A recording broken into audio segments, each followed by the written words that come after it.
এমন একটা বস্তু পাঠাইছে যেটা শোনার জন্য কোনো বাদ্যযন্ত্রও লাগে না, কোনো গিটারও বাজা লাগে না। আর 1400 বছর ধরে এই কোরআন শুনিয়েছি আমরা, কিন্তু মজা হয় কি নয়? তো এত এক মহাগ্রন্থ আল্লাহ রাব্বুল আলামিন পৃথিবীর বুকে ছেড়ে দিয়ে এর হেফাজতের দায়িত্ব আল্লাহ তাআলা জিনকে দেন নাই, ইনসানকে দেন নাই। আল্লাহ রাব্বুল আলামিন নিজেই ঘোষণা দেন, ইন্না নাহনু যাজ্জালনা যিকরা ওয়া ইন্না লাহু লাহাফিজুন। সুবহানাল্লাহ।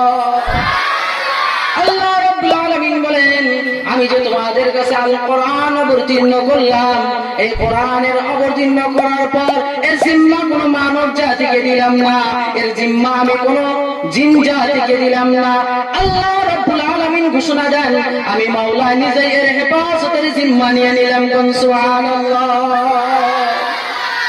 এই পৃথিবীর জমিনে আমরা অনেক সোশ্যাল মিডিয়ায় দেখেছি অনেক সময় কোরআনকে জ্বালিয়ে দেওয়া হয়, ঠিক কিনা? এর আগেও অনেক পুরানো ইতিহাসে ইংরেজরা এই কাগজের লেখা কোরআনকে জ্বালিয়ে দেওয়ার জন্য অনেক কোরআন একত্র করেছেন। করার পর আবার সার্ভে করে দেখলো মুসলমানেরা শুধু এই কোরআন কাগজের কথাই লিখে রাখে না, বরঞ্চ মুসলমানের ছোট ছোট বাচ্চাগুলি হেফজখানার মধ্যে, মুক্তবাখানার মধ্যে ঝুঁকে ঝুঁকে আল্লাহর এই 30 পারা কোরআন সিনার মধ্যে গেঁথে নেয়। সুবহানাল্লাহ। এই জন্য কবি বলেন, যদি আগুন লেগে ধ্বংস হয়ে যায়, ধ্বংস হয়ে যায়, যদি আগুন লেগে ধ্বংস হয় পৃথিবীর সব বইয়েরই দোকান, তবু বিশ্ব থেকে হারাবে না পবিত্র কোরআন। ঠিক কিনা?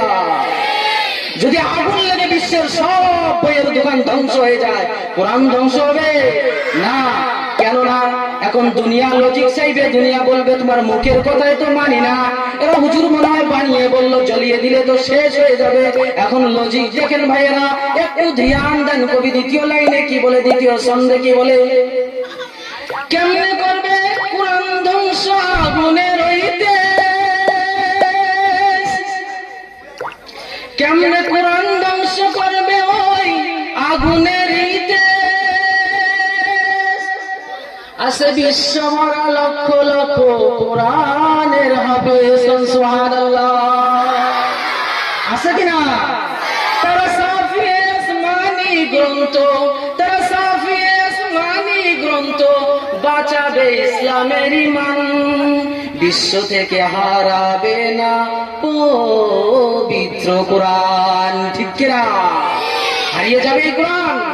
কাগজের লেখা কোরআন যদি সব এক জায়গায় পালা করে কোন বেঈমান নাস্তিক জ্বালিয়ে দেয়, আবার রাতারাতি হাফিজে কোরআনেরা এই কোরআন লিখে আবার পৃথিবীতে বেরিয়ে দিবে। ঠিক কিনা? এজন্য আমরা এই কোরআন নিয়ে আজকে আলোচনায় বসেছি। আমরা অনেক ধন্য।